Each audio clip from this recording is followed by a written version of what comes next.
મિલન કાર્યક્રમ નવા વર્ષમાં શું કહેશો? ભારતીય જનતા પાર્ટી દર વર્ષે નવા વર્ષમાં સ્નેહ મિલન કાર્યક્રમ કરી અને ગત વર્ષે કરેલા કામો કરતાં વધુ સારા કાર્યો કરવા માટે કાર્યકર્તાઓ વચ્ચે ચર્ચા કરી, એ લોકોને મળી, એમના વિચારો જાણી અને નવા વર્ષની શુભેચ્છાઓ આદાન પ્રદાન કરતા હોય છે. મહુધા વિધાનસભાના ધારાસભ્ય સંજયસિંહ મૈડા દ્વારા આજનો આ કાર્યક્રમ આડીનાર ખાતે યોજવામાં આવ્યો.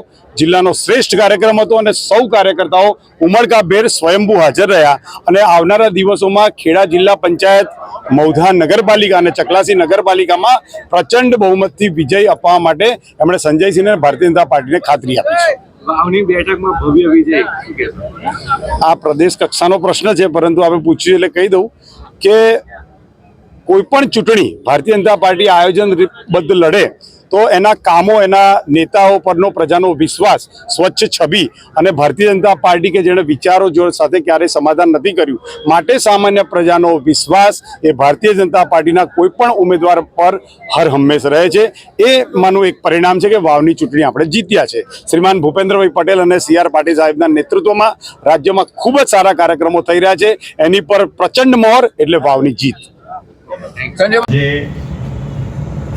પહેલી તો વાત કરીએ તો જિલ્લા પ્રમુખે એવું કહ્યું કે જિલ્લામાં સારામાં સારો પ્રોગ્રામ થયો હોય અને સ્નેહ મિલન સારું થયું હોય તે મહુધા વિધાનસભામાં થયું છે. એ બદલ આપને આભાર.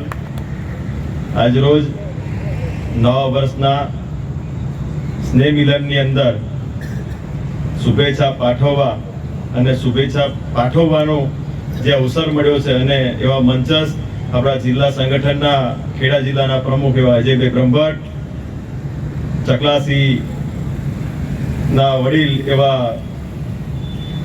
દાદા જયંતિભાઈ સોઢા, ધીરજસિંહજી, ચારે ચાર મંડળના પ્રમુખ શ્રી નિલેશભાઈ, બહાદુરસિંહજી, પાસે ચકલાસીના વડીલો, સૌ આગેવાનો, સૌ મહેમાન, આજે મને બોલતા આનંદ થાય છે કે આજે મહુધા વિધાનસભાનું બીજું વર્ષ એટલે 24 તારીખે આપણે બીજા વર્ષની અંદર પ્રવેશવા જઈ રહ્યા છીએ અને 8/12 આપણે 2 વર્ષ પૂર્ણ થાય છે. જ્યારે આપણો પ્રચાર ચાલુ થયો હતો ત્યારે આપણો 24 તારીખનો ફૂલ પ્રચાર પ્રસાર આ જ જગ્યા ઉપરથી ચાલતો હતો અને એ પ્રચારની અંદર આ મહુધાની અંદર કમળ ખીલાવનાર આપણા સૌના અને આપણે સૌ જે કાર્યકર્તા છે, દેવથી દુર્લભ કાર્યકર્તા, જેણે ભારતીય જનતા પાર્ટીને આ મહુધા વિધાનસભામાંથી એક પ્રજાના સેવક તરીકે જે ચૂંટીને લાયા હોય તો આપ સૌ છો.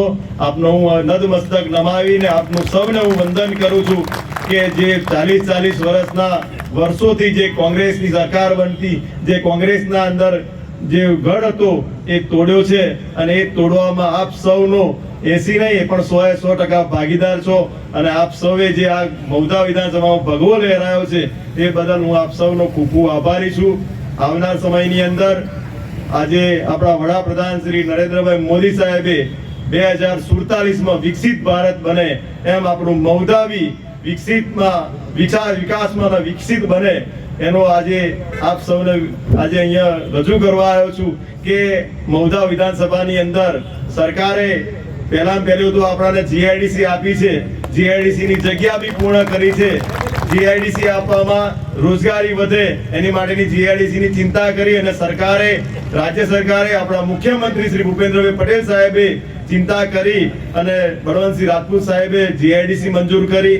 ત્યારબાદ આપણા આરોગ્ય મંત્રી શ્રી જે વર્ષોથી પ્રશ્ન હતો, જે આરોગ્ય લક્ષીનો પ્રશ્ન જે મહુધા તાલુકાની અંદર હતો, જે વર્ષોથી આરોગ્ય કેન્દ્ર જે વર્ષોથી અંદર હતું, જે મહુધાની અંદર ફક્ત ને ફક્ત એક જ વ્યક્તિ માટેનું, એક જ જ્ઞાતિ માટેનું કામ લાગતું, આજે એ મંજૂર થઈ 5,61,00,000 રૂપિયાનું ટૂંક સમયની અંદર આપણે એનું ખાતમુહૂર્ત કરવા જઈ રહ્યા છીએ.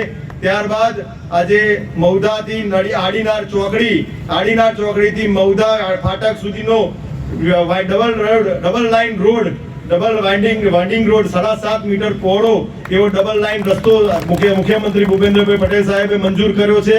ત્યારબાદ મીનાવાડાથી ભાંડેર સુધીનો ડબલ લાઇન રસ્તો મંજૂર કર્યો છે. ખૂબ આગળ આપણે જઈને આગળ વિકાસના કાર્યો કરવા જઈ રહ્યા છીએ. જેમ કે આરોગ્યલક્ષી છે, પોલીસ સ્ટેશન છે, પોલીસ સ્ટેશન બી આપણું આ મહિનાની અંદર બહાર આવી જશે. જે મૌદાની અંદર જે વર્ષોથી પ્રશ્ન હતો એ સોલ્વ કર્યો છે. ત્યારબાદ સર્કિટ હાઉસ, ત્યારબાદ ITI, આ બધું જ આ 2027 સુધીમાં પરિપૂર્ણ થઈ જાય એવી આશા હું રાખું છું અને થવાનું જ છે. અને આવા આગળના સમયની અંદર વિકાસના કામો આપણા આગળ વધતા રહે અને આપ સૌનો સાથ અને સહકાર મળતો રહે. કારણ આવતા વર્ષે જ્યારે મેં વિધાનસભાની અંદર જ્યારે વિધાનસભાનો ધારાસભ્ય હતો ત્યારે મંચ પર હું બોલ્યો હતો કે હું મા બાપ વગરની દીકરીઓના સમૂહ લગ્નનું આયોજન કરીશ. એ સમૂહ લગ્નનું આયોજન બી આપ સૌએ સફળ કર્યું છે. જ્યારે માવદા વિધાનસભામાં મા બાપ વગરની દીકરીઓ જરૂરિયાતમંદ દીકરીઓનું જ્યારે સમૂહ લગ્ન થાય છે ત્યારે આનંદ એક અહીંયા થાય છે કે જ્યારે મેં સંકલ્પ કર્યો હતો એ સંકલ્પ આજે હું પૂર્ણ કરું છું અને સંકલ્પ પૂર્ણ કરવામાં બી આપ સૌનો સાથ સહકાર હોય છે. પહેલો સમૂહ લગ્ન આપણે આ જ જગ્યા ઉપર 77 દીકરીઓનું સમૂહ લગ્નનું આયોજન કર્યું હતું. ત્યારબાદ આપણે મૌદા તાલુકાની અંદર આપણે 101 દીકરીઓનું સમૂહ લગ્નનું આયોજન કર્યું. ત્યારબાદ આપણે આવનાર આ બીજા મહિનાની અંદર આપણે સમૂહ લગ્ન ચકલાસી નગરની અંદર કરવા જઈ રહ્યા છીએ. ચકલાસી નગરની અંદર આ વડીલોની બી હાજરીના વડીલોને બી જાણ કરીને આજે આપણે મંજૂરી લીધી છે કે આપણે ત્રીજો વર્ષ આપણે અહીંયા કરીશું. સ્ટેપ બાય સ્ટેપ અલગ અલગ જગ્યાએ આપણે સમૂહ લગ્ન કરતા રહીએ અને મા બાપ વગરની જરૂરિયાતમંદ દીકરીઓ, એ ચાહે મા બાપ વગરની હોય, જરૂરિયાતમંદ દીકરીઓ હોય કે દીકરા હોય, જેની બી જરૂરિયાત હોય, આપણે સંપૂર્ણ રીતે મારા ધારાસભ્ય તરીકેનો મારો જે ફરજ હું નિભાવું છું એ પ્રજા સેવક તરીકે હું નિભાવું છું. તો આપ સૌનો સાથ અને સહકાર મળે એવી અપેક્ષાથી હું મારી વાણીનો વિનોદ કરું છું. ભારત માતા કી જય. જય જય ગરવી ગુજરાત.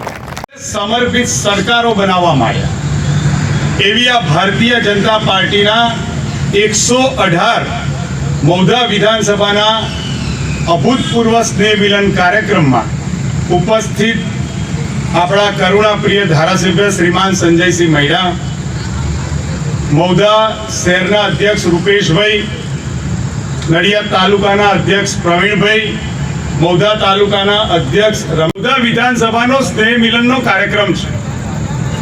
તો એમણે મને એવું કહ્યું કે ભલે કાલે જજે, પરંતુ મૌધાના કાર્યકર્તાઓનો મારા વતી આભાર માનતો આવજે કે ખેડા જિલ્લા પર મૌધાની સીટ ન જીતાય એ કલંક તો એમણે દૂર કર્યું છે.